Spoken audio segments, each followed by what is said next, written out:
OBC કોળી ઠાકોર સમાજનો અનામતનો મુદ્દો ફરી ચર્ચામાં આવ્યો છે। ઓબીસીને વસ્તી મુજબ અનામત આપવાની માંગ સાથે ચર્ચા। ચોટીલા ખાતે સમસ્ત કોળી ઠાકોર સમાજની ચિંતન બેઠક મળી।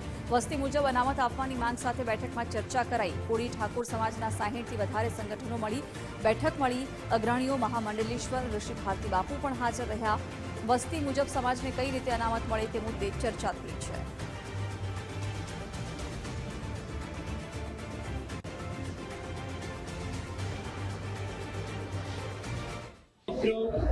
આજે ચોટીલા ખાતે સમસ્ત કોળી અને ઠાકોર સમાજના તમામ સંગઠનોના પ્રમુખશ્રીઓ અને હોદ્દેદારશ્રીઓની મીટિંગનું ભવ્ય આયોજન થયું, જેમાં બંધારણના નિયમ મુજબ ઓબીસી સમાજને ટોટલ અનામત મળે અને એમાંથી પછી અનામત વર્ગીકરણ સમસ્ત કોળી ઠાકોર સમાજને મળે એની ગહન ચર્ચા કાયદા કાનૂન મુજબ થઈ અને ભવિષ્યમાં કઈ રીતે આ અનામત મળે એ પણ એની રણનીતિ આગામી સમયમાં ગાંધીનગર ખાતે એક મીટિંગ થશે અને એનું બંધારણ પણ નક્કી થશે અને ભવિષ્યમાં કોળી અને ઠાકોર સમાજની વૈશ્વિક સંસ્થાનું પણ એક નિર્માણ થશે, એનું સંગઠન થશે, એની પણ ચર્ચા થઈ।